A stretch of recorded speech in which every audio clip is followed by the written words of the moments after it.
Kids ignored my warnings and learned a very expensive lesson. As a kid, my family was too poor to ever decorate on Halloween, so when I finally got my own place, I decided to heal my inner child and go all out for Halloween. I'm talking custom-built animatronics, fog machines, the whole 9 yards. I spent months building props in my garage. I was excited just imagining the looks on kids' faces when they saw it all. But just when I started setting things up, strange things started happening. I'd come out in the morning and find my extension cords unplugged or some of my smaller decorations moved around. I thought maybe it was the wind or an animal. A really smart animal. But then I checked my security camera and there they were. 4 teenagers messing with stuff on my lawn and laughing about it. One of the kids, Jeremy, lived just 3 houses down. I went over there and asked him to kindly stop, but he just looked at me like I was talking gibberish. "Broski, it's just decorations. Can you chill?" His friends chuckled behind him. "Those decorations cost almost $1,000 and 5 months of hard work." He snorted and slammed the door shut on my face. That should have been my first warning about what kind of kid I was dealing with. Instead of unplugging things, they started actually stealing things from my lawn. Small stuff at first, like plastic pumpkins and fake tombstones. I replaced them and added more cameras with signs that read, "Smile for the camera," thinking it would scare them away. It didn't. They waved at the cameras, making faces while they messed with my stuff, tangling up all my light strands, breaking delicate props that I actually couldn't replace. I tried confronting them again, reminding them that the electrical setup was dangerous. But Jeremy just laughed in my face. "What are you gonna do, old man? Call the cops over Halloween decorations? Nobody's scared of the cops anymore. They're canceled." "Well, maybe I'll just tell your parents," I threatened. That was a mistake. They started damaging my actual house instead of just the decorations, spray painting over my cameras and windows, jamming the lock in my front door with chewing gum. They even ripped off one of the legs of my $300 animatronic spider. That's when I realized these kids weren't going to stop. I went through all my security footage, documented every single incident with timestamps. I had their faces clear as day, their voices. I talked to other neighbors to see if they maybe saw anything, only to realize that they were also getting terrorized by Jeremy's group years before I moved in, stealing packages, destroying mailboxes, even throwing toilet paper all over their houses. I printed everything out and sent a certified letter to Jeremy's parents with all the evidence. I included photos of the damage and estimated I was looking at over $1,800 in destroyed property. His parents walked over with the letter and handed it back. "You need to relax. They're just kids, little boys. You should know how they are," they told me. Yeah, sure, I knew how teenage boys are because I was one just a couple of years back. But I wasn't a straight-up menace to society, you know? But I figured if the parents weren't listening, all I could do was make sure the rest of the decorations wouldn't get damaged. I installed new cameras with night vision and motion sensors, but this time I hid them really well. I put up new warning signs. "Danger, high voltage electrical. Do not touch." And I decided that if they came back one more time and damaged anything else, I'd finally call the police and press charges no matter what. Halloween week came and I had my display at full scale, ready for all the trick-or-treaters. But the night before Halloween, Jeremy and his crew showed up. Not surprising. They hopped my fence, walked past all the warning signs I'd posted, and headed straight for my biggest piece, a 12-foot Reaper I'd spent all summer building. Jeremy climbed up on it while his friends filmed on their phones, trying to ride it like it was a mechanical bull before breaking off the arms. But just as he did, the entire structure ripped over, making Jeremy fall hard onto my decorative fence spikes, which were plastic but still definitely hurt. I actually heard the scream from inside my house and woke up. His friends panicked seeing the lights in my room come on and tried yanking him up. One of them accidentally grabbed onto one of the electrical wiring and got shocked, falling onto their backs. The 2 that weren't injured had to drag them away, leaving behind my broken animatronic, a destroyed section of fence, and Jeremy's phone as evidence. I woke up, saw the damage, reviewed the footage, and called the police. But that was actually the worst thing that could have happened to me, because even though Jeremy had to empty his savings to pay for the damages, he was now out for blood, and this time, it didn't stop with vandalism. I never imagined how far he'd go. The next morning, I pulled out my phone and started taking photos of every single piece of broken decoration, every scratch on my fence, every footprint in the dirt around the Reaper. My hands were still shaking from everything that happened just hours before. The police had taken statements from me and collected Jeremy's phone as evidence, but I knew this was just getting started. I couldn't stop thinking about what the officer said when he was leaving. He mentioned something about how kids like Jeremy don't usually stop after getting caught once, especially when they feel like they got embarrassed. The phrase "out for blood" kept running through my head while I measured the damaged sections and wrote down timestamps from my security footage. I sent everything to my email so I'd have backup copies in case something happened to my computer. 2 days passed without any contact, then my phone rang with an unknown number. It was Detective Hayes, the guy assigned to my case. He wanted to schedule a follow-up interview to go over some additional details and collect more documentation. I felt relieved hearing that there was an actual process happening, like the system was taking this seriously. But then Hayes mentioned that Jeremy's parents had already hired a lawyer, which meant everything would be going through official channels now. That made me worried because I knew lawyers meant delays and complications, and probably a lot more time before anything got resolved. Hayes told me to keep documenting everything and to call him directly if anything else happened. The following week, I got a call from the police department saying Jeremy was required to pay for the damaged animatronic and fence as part of the initial resolution. The amount came to about $800, which Hayes said was probably everything Jeremy had saved up from birthdays and odd jobs. The money didn't come directly from Jeremy, though. His parents brought over a check one afternoon, and Franklin Mahoney stood on my doorstep with this look on his face like he wanted to punch through my door. He didn't say anything, just handed me the check and walked away before I could even thank him. That look told me everything I needed to know. This wasn't over. Paying that money had just made things worse between us. For the next week, everything seemed quiet on the surface. No more vandalism, no more kids jumping my fence at night. But I started noticing Jeremy whenever he walked past my house. He didn't do anything, didn't yell or throw things or even make gestures. He just slowed down and stared at my house for a few seconds before moving on. Somehow that felt way more threatening than all the actual vandalism. It was like he was studying my property, planning something. I started keeping my curtains closed during the day because I couldn't stand the feeling of being watched. My house started feeling like a cave, dark and closed off from the neighborhood. On day 8 after the incident, I was scrolling through social media when I saw a video that made my stomach turn. Someone had posted clips from my security footage, but they were edited to make it look completely different. The videos were cut to show Jeremy climbing on the Reaper and falling, but all the warning signs I posted were edited out. The caption said things like, "Local psycho sets traps for kids," and "Man deliberately creates dangerous Halloween display." The comments were full of local teenagers calling me crazy and saying I wanted to hurt kids on purpose. Some of them were talking about how I should be arrested for setting up booby traps. I took screenshots of everything and sent them to Detective Hayes, but the damage was already done. The videos had hundreds of shares. My insurance company sent someone out to assess all the damage later that week. The adjuster was professional and took a bunch of photos, but then she explained something that made me want to scream. My policy would only cover about 60% of the losses because most of the custom-built items weren't specifically scheduled on my policy. She said I should have gotten them appraised and added to my coverage separately. My deductible was $1,000, which meant even with the $800 from Jeremy, I was still out significant money. All those months of work in my garage, all those custom pieces I built by hand and insurance, was only going to cover a fraction of it. Detective Hayes called me again a few days later with some actually good news. Other neighbors had been coming forward with complaints about Jeremy and his friends going back almost 2 years. Carol, from 2 houses down, shared footage of them stealing packages from her porch last Christmas. Another family had video of the group throwing eggs at their house and breaking their mailbox. Hayes said this pattern of behavior would strengthen my case a lot because it showed Jeremy wasn't just some kid who made one mistake. This was ongoing criminal behavior affecting multiple families. I met with Detective Hayes at the station to talk about filing for a no-contact order against Jeremy. The paperwork required me to document every single incident in detail, which I could do thanks to all my security footage, but the process felt overwhelming. I had to write out dates and times and descriptions of what happened and how it made me feel. Hayes kept assuring me that building a proper paper trail now would matter if things got worse. He said judges take these situations more seriously when there's clear documentation showing escalation. I filled out everything as carefully as I could and submitted the request. Franklin and Reese Clements showed up at my door unannounced on a Saturday morning. I opened the door thinking it might be a delivery, but instead it was Jeremy's parents standing there looking angry. Franklin started going off about how I was trying to criminalize their son over teenage mistakes. Reese jumped in saying I was ruining Jeremy's future over some Halloween decorations that could be replaced. They kept talking about how boys will be boys and how I was being vindictive by involving the police. I kept my anger in check somehow and told them they needed to contact me only through Detective Hayes from now on. Then I closed the door while they were still talking. I could hear them arguing on my porch for another minute before they finally left. 2 nights later, I woke up to this loud hissing sound coming from outside. It took me a second to figure out what it was. Then I realized it was air escaping from something. I ran to my window and saw 2 figures in hoodies running down the street.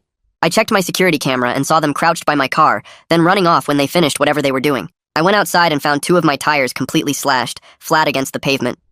The camera had caught the figures, but their faces weren't visible under the hoodies. I knew it was Jeremy's group, but without clear identification, it was just more documentation for the growing file Detective Hayes was building.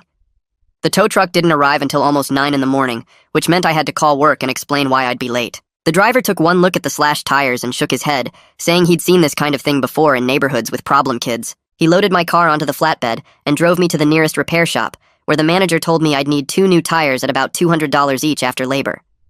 I sat in their waiting room for 3 hours watching daytime television while they finished the work, my phone buzzing with missed messages from the office. When I finally got to work around 1 in the afternoon, Gabriella pulled me into her office before I even reached my desk. She closed the door and sat down across from me with this concerned look on her face. She mentioned that I'd seemed distracted lately, missing deadlines and showing up late, and she wanted to know if everything was okay at home. I gave her the short version about the harassment and the vandalism and the ongoing police investigation, trying to keep my voice steady. She listened without interrupting, then leaned back in her chair and sighed. She told me she understood that I was dealing with a difficult situation, but I needed to keep my work performance steady because the team was counting on me. I promised I'd do better and got back to my desk, feeling like I was failing at everything. That evening around 6, Carol showed up at my front door carrying a folder full of papers. She'd been talking to other families on the block about forming an actual neighborhood watch, not just casual complaints, but a real organized system. She explained that at least 8 households were fed up with the ongoing harassment from Jeremy's group, and they wanted to coordinate security footage sharing and set up a rotation for keeping eyes on each other's properties. She'd already created a group chat and drafted a schedule for evening patrols, and she wanted to know if I'd join. I agreed immediately, feeling this huge wave of relief that I wasn't facing this alone anymore. She handed me a printed copy of the patrol schedule and told me she'd add my number to the group chat tonight. The following week at work, I started noticing weird looks from some of my coworkers during lunch breaks. One of them, someone I barely knew from accounting, asked me straight out if I was the guy who set up traps to hurt kids on Halloween. I felt my face get hot and asked where she'd heard that. She said her sister went to the same gym as Jeremy's parents, and apparently they'd been telling everyone who'd listen that I deliberately created dangerous conditions to injure children who were just playing around. The story had spread to the local coffee shop too, and now people in the neighborhood were talking about me like I was some kind of monster. I tried explaining what actually happened, how the kids were ignored multiple warning signs and broke into my property to vandalize my stuff, but I could see the doubt in her eyes. By the end of the week, I felt my reputation crumbling faster than I could repair it, and there was nothing I could do to stop the rumors. Late one night around 2 in the morning, my phone buzzed with a motion sensor alert from the garage. I grabbed my phone and pulled up the security feed, watching 2 dark figures trying to pry open the garage door with what looked like a crowbar. I called 911 immediately and kept watching the screen, my heart pounding so hard I could hear it in my ears. The figures must have heard something because they suddenly ran off toward the street just as I saw police lights approaching in the distance. 2 officers arrived within 5 minutes and walked around my property with flashlights, finding fresh pry marks on the garage door frame and scratches in the paint. They took photos and filled out another incident report, adding it to the growing file that Detective Hayes was building. One of the officers told me to consider upgrading my locks and maybe installing motion-activated lights around the perimeter. I thanked them and went back inside, but I couldn't sleep for the rest of the night. The next day, I made a decision that felt like admitting defeat. I rented a storage unit across town and spent the entire afternoon loading up my most valuable remaining props and animatronics. The 12-foot Reaper was already destroyed, but I still had the fog machines, the expensive sound system, and several custom pieces I'd built by hand over months of work. I wrapped everything carefully and drove it all to the storage facility, making 3 trips back and forth. When I was done, my garage looked empty and sad, nothing like the creative workshop it had been just weeks ago. I stood there staring at the bare walls and concrete floor, feeling like Jeremy had won. A few days later, Detective Hayes stopped by in the late afternoon. He'd been canvassing the neighborhood and collecting statements from multiple households, and he wanted to update me on what he'd found. At least 6 families had documented incidents involving Jeremy and his friends over the past 2 years, creating a clear pattern that the juvenile system couldn't ignore anymore. One neighbor had video of them throwing rocks at cars, another had footage of them stealing mail, and Carol had that clip of them taking packages from her porch last Christmas. Hayes said this pattern would strengthen my case significantly because it showed Jeremy wasn't just some kid who made one mistake. This was ongoing criminal behavior affecting the whole block. I felt validated hearing this, but I was also angry that it had taken so long for anyone to take real action. Halloween arrived exactly 1 year after I'd started planning my original display. This time, I only put up basic decorations, nothing expensive or elaborate, just some plastic pumpkins and a few strings of orange lights. I sat on my porch with a bowl of candy, watching kids in costumes walk up and down the street with their parents. Some parents thanked me for participating despite everything they'd heard about, and a few kids told me they liked my decorations, even though they were simple. But the joy I'd felt last year planning my elaborate display was completely gone, replaced by this cautious wariness every time someone approached my house. The evening passed without incident, and I packed everything away before midnight, relieved it was over. The day after Halloween, someone posted the doctored security videos again with new commentary. This version had circles drawn around the warning signs in the footage, with text suggesting I'd placed them as legal cover after the fact, not as genuine safety warnings. The post claimed I deliberately created dangerous conditions and then tried to hide behind liability protection. I downloaded everything and sent it to Detective Hayes, my hands shaking with anger. He called me back within an hour and assured me that the timeline of my camera footage proved otherwise, showing I'd installed the signs days before Halloween and that they were clearly visible in multiple angles. He said he'd document this as another form of harassment and add it to the file. My insurance company finally processed the claim in mid-November and sent a check for about $1,200 after the deductible. I stared at the number feeling sick because it covered less than half of my actual losses. So many of the custom pieces weren't specifically itemized on my policy, and the adjuster had valued them at basic replacement cost instead of the time and skill I'd invested. I learned an expensive lesson about proper insurance documentation, but it was too late to help with this situation. I deposited the check and tried not to think about all the hours of work that had been destroyed. I spent the following weekend upgrading my security even further. I installed motion-activated lights around the entire perimeter of my property, bright enough to light up the whole yard if anyone approached. I trimmed back all the bushes that had created blind spots for my cameras, hauling the branches to the curb in heavy bags. Then I called a locksmith and paid him to rekey all my doors because I'd become paranoid about copies of my keys somehow existing. The costs kept adding up, several $100 more on top of everything else, but feeling safer was worth every penny. 2 weeks went by without any new problems, but then a thick envelope from the city showed up in my mailbox. I opened it standing right there on my driveway and felt my stomach drop when I read the header. Someone filed a code compliance complaint against my property, claiming my electrical setup for Halloween decorations created dangerous conditions. The complaint said I was running extension cords wrong and overloading circuits and creating fire hazards. I knew this was garbage because I'd been super careful about following all the electrical codes when I set everything up. I even had permits for the major installations. But now I had to schedule an inspection and take time off work to deal with this, which meant losing money on top of everything else. I called the number on the notice and got an appointment for the following Tuesday, then sent an email to my boss explaining why I needed another morning off. She wasn't happy about it, but approved the request. I spent that whole evening pulling out my permits and installation records, organizing everything into a folder so I could prove my setup was legal. The anger made it hard to sleep that night because I knew exactly who filed this complaint, even though the city wouldn't tell me. Tuesday morning arrived and the code inspector showed up right on time. He was an older guy with a clipboard and a serious expression who introduced himself and got straight to work. I handed him my folder of permits and records, then followed him around my property while he examined every outlet, every connection, every extension cord I'd used. He took photos and made notes, checking voltage loads and testing circuits with some kind of meter. The whole process took over an hour, and I stood there the entire time, watching him work and trying not to look as nervous as I felt.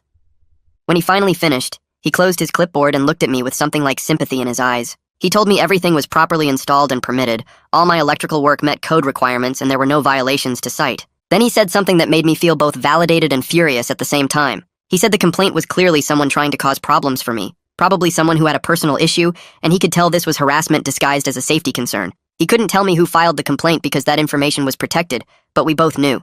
He closed the case right there with no violations found and told me to keep my documentation in case someone tried this again. I thanked him and watched him drive away, then went inside and immediately updated Detective Hayes about this new form of harassment. That same week, things got worse. I came home from work on Thursday and found my front door covered in eggs and spray paint.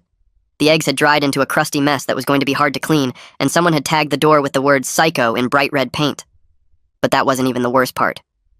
I walked around to check the rest of the house and found scorch marks on the siding near my garage where someone had set off a firework. The damage wasn't huge, but the message was crystal clear. They were stepping things up. I grabbed my hose and a scrub brush and started cleaning the egg off my door while my security cameras recorded everything. The spray paint was going to need special cleaner, so I made a note to buy some after I finished with the eggs. I was scrubbing away, my arms getting tired, when I pulled out my phone and emailed the new footage to Detective Hayes before I was even done cleaning. The email said I was documenting another escalation and asked what else I could do to make this stop. He called me back within an hour and told me to save my receipts for the cleaning supplies and the paint I'd need to fix the door.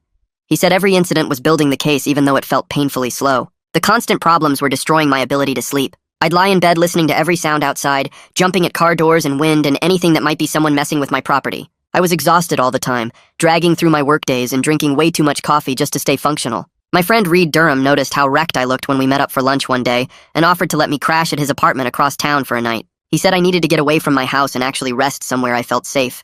I took him up on it that weekend, packing an overnight bag and driving to his place feeling guilty the whole way. His apartment was small but clean and quiet, and most importantly, it was far enough away that I couldn't obsess about my house. We ordered pizza and watched movies until late, and for the first time in weeks, I actually fell asleep without waking up every hour. I slept through the entire night, something that felt almost impossible at this point. But even while I was getting that rest, part of me worried about what might be happening to my house while I wasn't there to watch it. I drove home the next morning feeling more rested than I had in forever, but that feeling disappeared fast. As soon as I pulled into my driveway, I smelled something wrong. It was a faint smoke smell, not fresh but definitely recent, coming from somewhere near my garage. I walked around the side of the house and found a pile of leaves stacked against the garage door with scorch marks running through them. Someone had tried to start a fire. The leaves were burned in places, but the fire hadn't caught properly, probably because the leaves were still a bit damp from recent rain. My hands started shaking as I stared at the evidence. If those leaves had been drier, if the fire had caught and spread to the wooden garage door, my whole garage could have burned down with all my tools and storage inside. Maybe even the house. I pulled out my phone and called Detective Hayes immediately, my voice coming out higher than normal as I explained what I'd found. He told me not to touch anything and said he was sending someone right away. Detective Hayes showed up with a fire department inspector about an hour later. The inspector was a woman with short gray hair who took her job very seriously. She examined the scorch marks in the leaves, took photos from multiple angles, and used some kind of tool to collect samples of the burned material. She asked me questions about when I'd left and when I got back, writing down all the timing information. After she finished documenting everything, she confirmed that the burn pattern matched what you'd see from a firework or similar ignition source. She said someone definitely tried to start a fire here, and it was only luck that it didn't catch. Then she told Detective Hayes that this needed to be classified as attempted arson, which was way more serious than vandalism or property damage. She filled out an official report right there, and Detective Hayes made copies of everything for his case file. I stood there watching them work and feeling sick, thinking about how close I'd come to losing everything. The fire inspector told me to install a fire extinguisher near my garage and to keep the area clear of anything flammable, which I agreed to do immediately. That evening my phone rang and it was Carol. She sounded excited in a weird way, like she had important news. She told me to check my email because she was sending me something from her Ring camera. I opened my laptop and found the video file she'd sent. The footage showed Jeremy walking past my house on the morning when the fire attempt happened.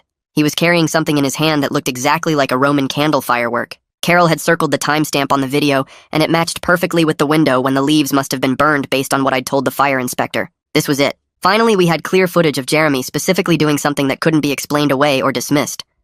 I watched the video 3 more times to make sure I was seeing it right, then forwarded it immediately to Detective Hayes with a message saying this was proof Jeremy was the one who tried to burn down my garage. He responded within minutes saying this was exactly what they needed, and he'd be moving forward with formal questioning. Detective Hayes brought Jeremy in for an interview a few days later. I wasn't there, but Hayes called me afterward to fill me in on what happened. Jeremy showed up with both his parents, Franklin and Reese, and they had their lawyer with them. The lawyer did most of the talking while Jeremy sat there looking bored. Hayes showed them Carol's video footage with the timestamp and the clear image of Jeremy holding the firework. He asked Jeremy to explain what he was doing walking past my house at that specific time, carrying that specific item. Jeremy denied everything. He said the video didn't prove anything and that lots of people have fireworks and walk around the neighborhood.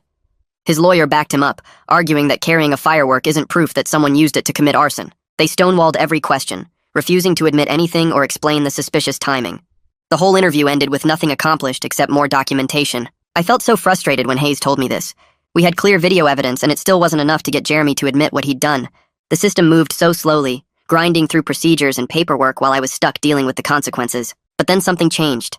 A few days after that failed interview, Detective Hayes got a call from Lucas Britt's mother. Lucas was one of the kids who'd been part of Jeremy's group from the beginning. His mom said Lucas wanted to talk, and that she was horrified by what she'd been hearing. Hayes went to their house and Lucas admitted everything off the record. He said Jeremy had been planning revenge ever since he had to pay for the Halloween damages. The fire attempt was deliberate, not an accident. Jeremy had been talking about burning down my garage to teach me a lesson for calling the cops. Lucas's mother sat there during the whole conversation looking shocked and angry. She told Hayes that Lucas would cooperate fully with whatever the investigation needed. This was the first real crack in the group's solidarity. One of them finally broke and told the truth because his parents stepped in and made him do the right thing. Hayes documented everything Lucas said and added it to the growing file of evidence against Jeremy. Based on Lucas's statement and Carol's video footage, Detective Hayes filed paperwork for a temporary no-contact order. He explained that with both the video evidence and a witness statement confirming Jeremy's intent, a judge would likely grant the order. The paperwork went through faster than I expected. Within 48 hours, I got a call from Hayes saying the judge had approved it. Jeremy was now legally prohibited from coming within 100 feet of my property or contacting me in any way. If he violated the order, he'd face immediate arrest and additional charges. I felt actual relief for the first time in months. There were finally real consequences happening. The system was slow and frustrating, but it was working. Jeremy couldn't just walk past my house anymore or mess with my property without facing serious legal problems. I thanked Hayes and hung up, then sat down on my couch and just breathed for a minute. It wasn't over. I knew that. But at least now there was something official protecting me instead of just cameras and documentation. The no-contact order didn't stop Jeremy, it just made him smarter about how he came after me. 2 days later, I opened my front door to find 6 pizzas I never ordered sitting on my porch, all paid for with cash on delivery, according to the receipts stapled to the boxes. The next morning, 3 Chinese food orders showed up at 7 a.m. I called each restaurant to explain I wasn't placing these orders, but they told me someone was using different phones and paying cash in advance, making it impossible to trace. Within a week, I had food deliveries showing up at all hours, packages of random junk sent to my address, and even a tow truck that arrived claiming I'd called for my car to be towed. I documented every single incident with photos and timestamps, creating a spreadsheet that tracked each harassment attempt.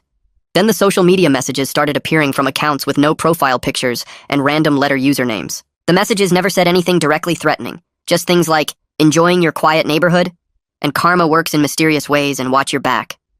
I forwarded everything to Detective Hayes with detailed notes about when each message arrived and what platform it came from.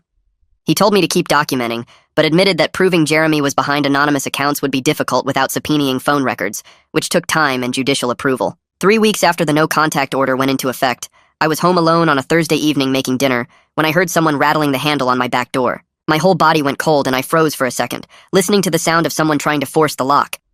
I grabbed my phone and dialed 911 while moving quietly toward the front hallway where I kept a baseball bat. The operator answered and I whispered that someone was trying to break into my house through the back door, giving her my address. She told me officers were on the way and to stay on the line, but then I heard the rattling stop and footsteps running across my back deck.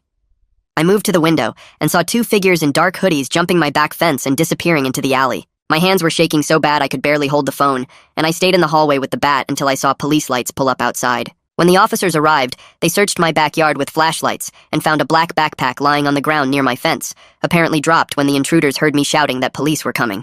They secured the backpack without opening it and called Detective Hayes, who arrived about 20 minutes later to take over the scene. Hayes put on gloves and opened the backpack right there in my kitchen while I watched. Inside, he found a pair of black gloves, a cheap lighter, several receipts from a hardware store dated from the past week, and a phone with a cracked screen. He powered on the phone and I saw his expression change as he scrolled through the screen.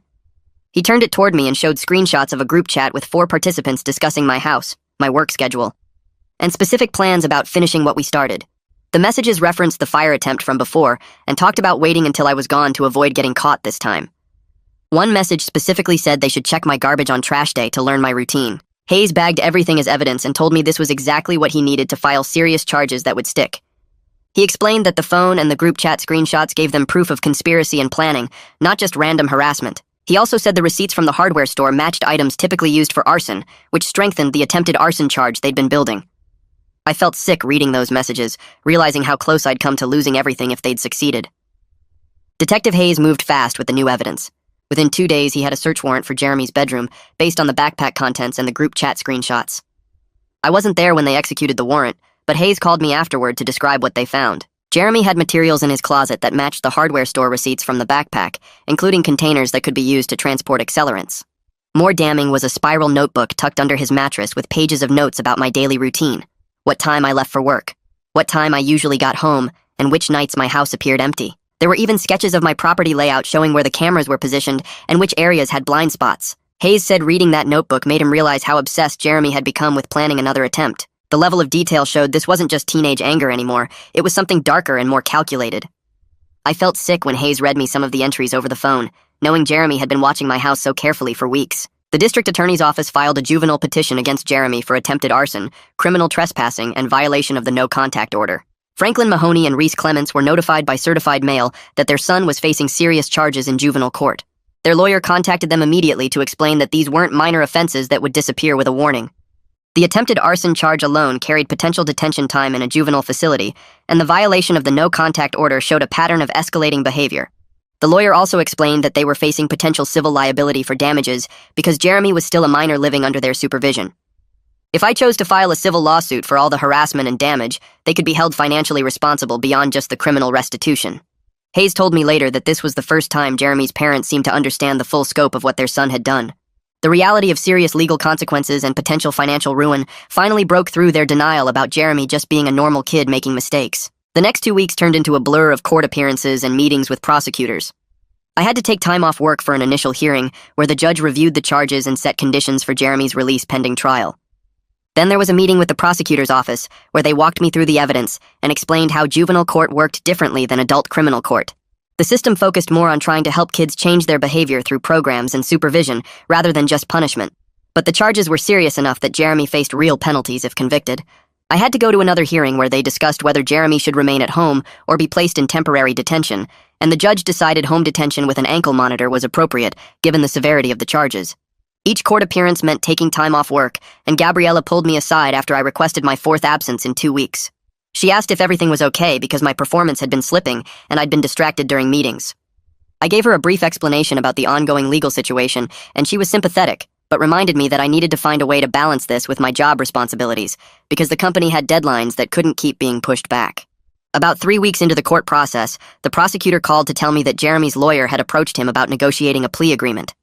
They wanted to avoid going to trial because the evidence was strong, and a trial would be unpredictable for their side. The lawyer was offering to have Jeremy accept responsibility for all the charges in exchange for probation instead of detention time, 200 hours of community service, mandatory anger management counseling, and full restitution for all my documented damages.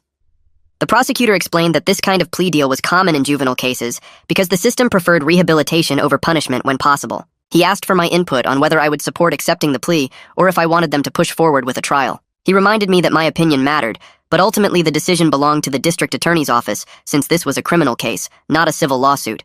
I spent that whole night lying awake thinking about whether a plea deal would be enough justice for everything Jeremy had put me through. Part of me wanted to see him face a trial and get the maximum consequences possible, but another part of me was exhausted from all the court appearances and just wanted this to be over. I called Detective Hayes the next morning to get his advice, and he was honest with me about the risks. He explained that trials were unpredictable, even with strong evidence, because you never knew how a judge might rule or what arguments the defense might make that could create reasonable doubt. A plea agreement guaranteed that Jeremy would face real consequences and be held accountable, while a trial might result in lesser findings or even acquittal on some charges if something went wrong. Hayes reminded me that the goal was to make sure Jeremy faced meaningful penalties and had supervision to prevent him from doing this again, not necessarily to get the harshest punishment possible. After thinking about it for another day, I decided that guaranteed accountability was better than risking Jeremy getting off with nothing because of some legal technicality or unexpected trial outcome. I called the prosecutor back and told him I would support the plea agreement as long as the probation terms were strict and the no-contact order remained in effect. The plea hearing happened on a cold morning in early December at the juvenile courthouse downtown. I sat in the gallery while Jeremy stood before the judge with his lawyer beside him and his parents sitting in the row behind him looking defeated. The judge asked Jeremy directly if he understood the charges and if he was pleading guilty of his own free will, and Jeremy had to answer yes to each question. Then the judge went through each charge one by one, asking Jeremy to admit what he had done. Jeremy had to say out loud that he violated the no-contact order, that he attempted to start a fire at my property, and that he trespassed on my property with intent to cause damage. His voice was quiet, and he kept his eyes down the whole time, but he admitted to everything. The judge accepted the plea and then announced the sentence terms. Jeremy would serve 18 months of probation with regular check-ins with a probation officer, complete 200 hours of community service at locations approved by the court, attend mandatory anger management counseling once a week for 6 months, and comply with a formalized no-contact order that would remain in effect through his entire probation period. The judge made it clear that any violation of these terms would result in immediate detention and additional charges. The judge also addressed the restitution portion of the sentence. Based on all my documented damages, including the destroyed Halloween decorations, the fire damage to my garage siding, the slashed tires, the cost of additional security equipment, and the food delivery harassment, the total came to $3,200. The judge ordered Jeremy to pay this amount in full through a payment schedule managed by the court. Jeremy would pay what he could from any money he earned, and his parents would be responsible for covering the rest since he was still a minor. The payment schedule was set up with monthly installments over the next 18 months, with the full amount due before his probation ended. It wasn't everything I'd lost when you factored in all the time off work, the emotional stress, and the items that couldn't be replaced, but it was more than I'd expected to actually recover through the court system. The judge made Franklin and Reese sign paperwork, acknowledging their responsibility for the payments, and I watched them both look older and more tired than they had at the beginning of this whole situation. After the hearing, I spent that weekend going through my garage and photographing everything I had left. I posted the animatronics and props on 3 different Halloween enthusiast forums and Facebook Marketplace, pricing them fairly but firm enough to actually recoup some money. The 12-foot Reaper was destroyed, but I still had a functioning fog machine, 2 smaller animatronics that hadn't been damaged, and about 15 handmade tombstones. Within a week, I sold the fog machine to a guy 2 towns over for $200, and a Halloween store owner bought both animatronics for $500 combined. Letting them go hurt more than I expected because I'd spent hours in my garage building each piece by hand, but I needed to be practical about finances.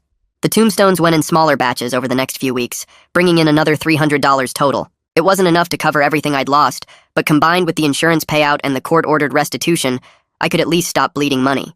Carol called me the Tuesday after the hearing to say she'd gotten commitments from 7 other families to join the neighborhood watch. We met at her house that weekend to set everything up, sitting around her kitchen table with coffee while we hammered out the details.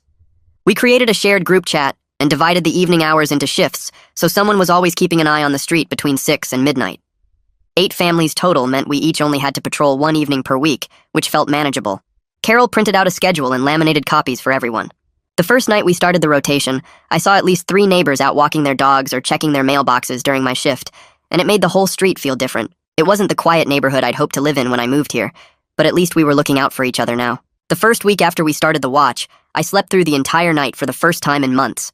I still woke up twice to check my phone and pull up the security camera feeds, but I fell back asleep both times instead of lying there with my heart pounding until dawn.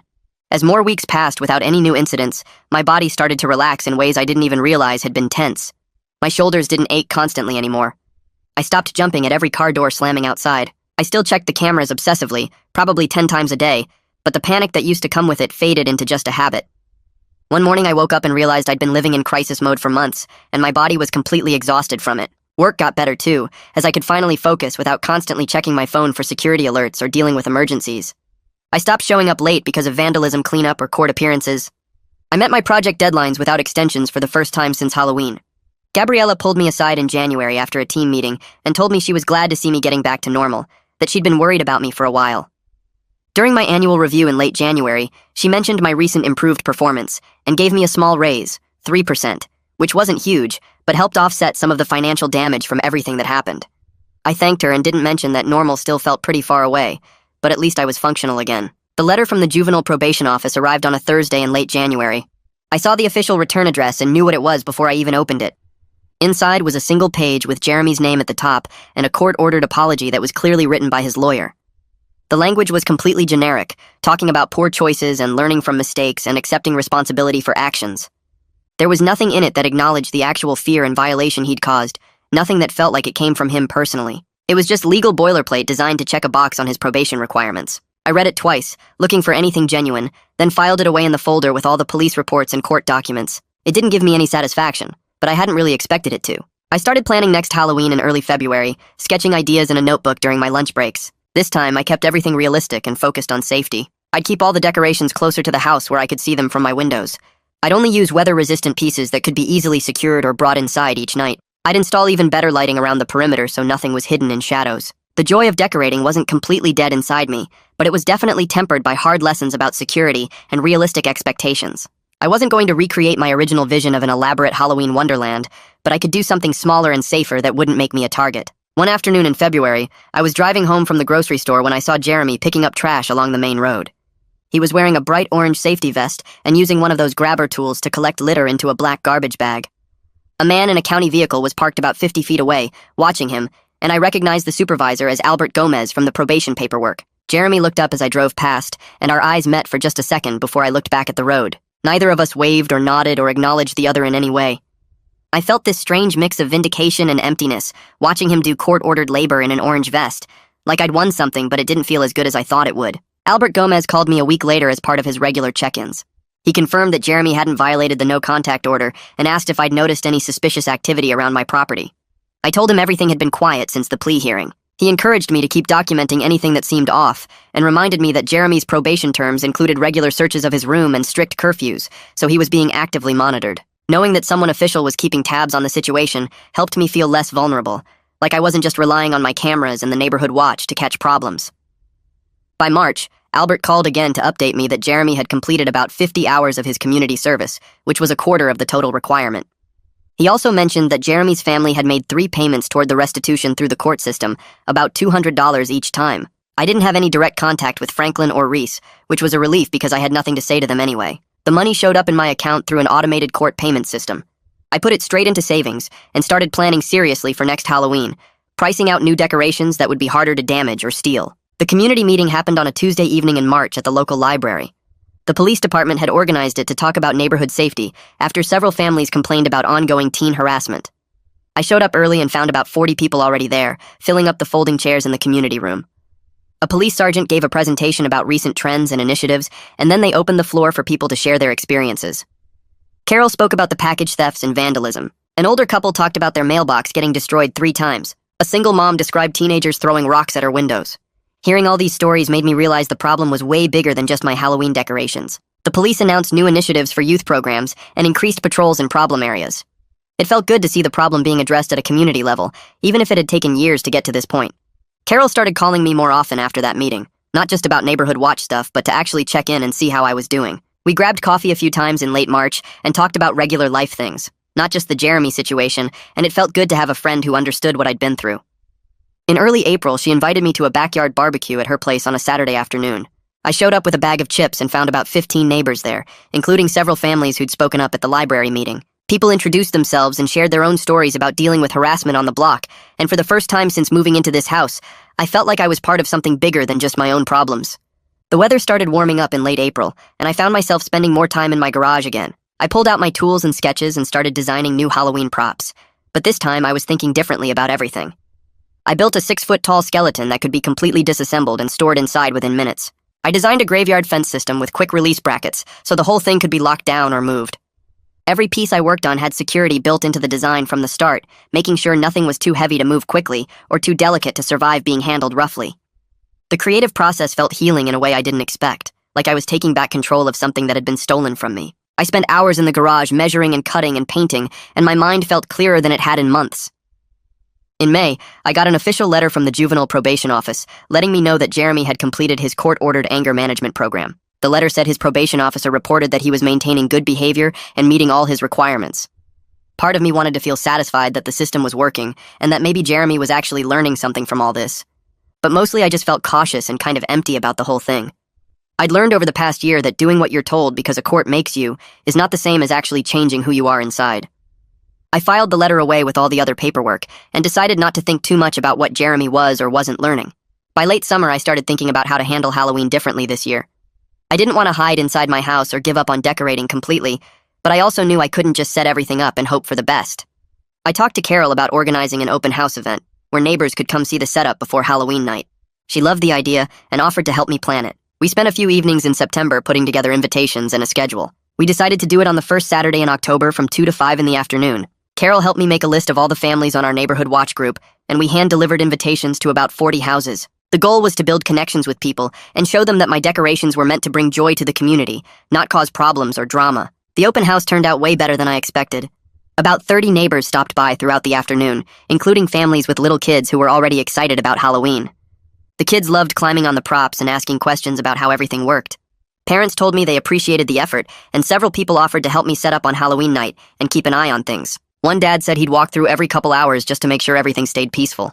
A mom offered to bring her teenage son to help me move props inside at the end of the night. Standing in my yard surrounded by neighbors who actually cared about what I was doing made me feel supported in a way I never experienced during my first Halloween here. Halloween night finally came and I was nervous but determined to make it work. I had my scaled-down display running with all the security measures in place. Carol and 3 other neighbors took turns walking through my yard throughout the evening, chatting with trick-or-treaters and just being visible.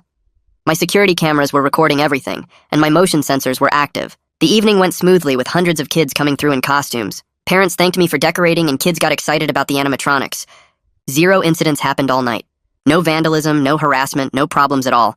I actually enjoyed myself for the first time in a year, handing out candy and seeing kids smile at the decorations I'd worked so hard to create. The next morning, I woke up early and went through all my security footage from the night before. Every single clip showed happy kids in costumes, grateful parents, and neighbors keeping watch. Nothing but normal Halloween fun. Carol sent a text to the neighborhood watch group chat, saying everything stayed quiet on her end too.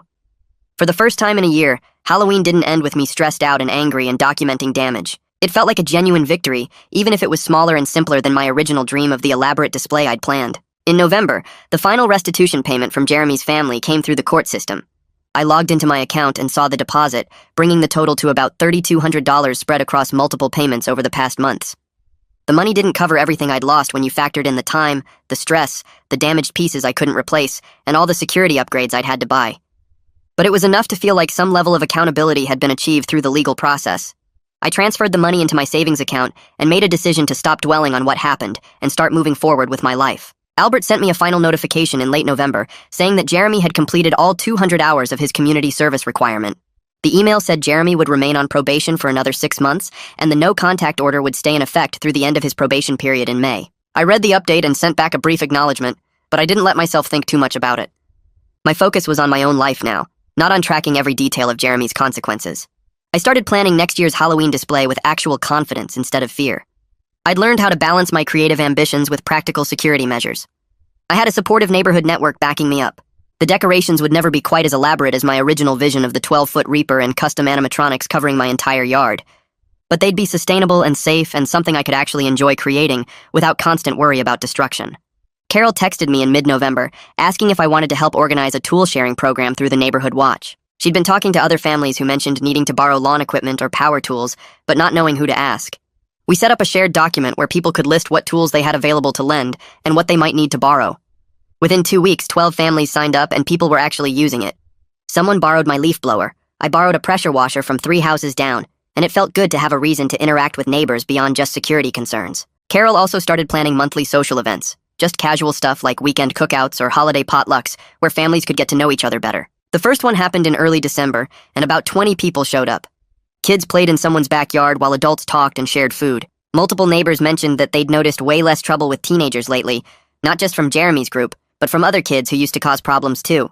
Our cameras and regular evening walks seemed to be working as a real deterrent. I sat down one weekend and wrote out clear rules for myself about future Halloween displays. Everything had to be either secured with locks and cables or light enough to bring inside quickly each night. I'd communicate my plans with neighbors at least 2 weeks in advance, so everyone knew what to expect and could offer input or concerns. I'd check in with the neighborhood watch group regularly during October to make sure everyone felt comfortable and safe. And I'd keep my security system active all year, not just during Halloween season, because prevention was better than dealing with damage after the fact. Writing these boundaries down made me feel more in control, like I had an actual plan instead of just hoping things would work out. I knew I could still enjoy decorating without making myself a target again. December came with cold weather and early darkness. I found myself thinking about everything that happened over the past year while I was putting up simple Christmas lights on my porch. My original dream of those huge, elaborate Halloween displays with custom animatronics covering my entire yard felt like it belonged to a different person now. I'd learned that security and community responsibility had to come first, even if it meant scaling back my creative ambitions. But I hadn't given up completely. I was just smarter now about what risks I could handle and what precautions I needed to take. I felt more connected to my neighbors than I ever expected to, and I actually knew people's names and had their phone numbers saved. I could handle problems better because I wasn't trying to deal with everything alone anymore. Jeremy's consequences still felt incomplete to me. Probation and community service didn't erase what he put me through or fully pay back what I lost, but I'd built something more sustainable than what I started with. Next Halloween would be better because I was prepared, I had support, and I understood the reality of living in this neighborhood. And that's the full rundown. I try to keep things short but meaningful, so hopefully this gave you a useful takeaway. Even one small shift in perspective can matter. Subscribe so you'll catch the next one.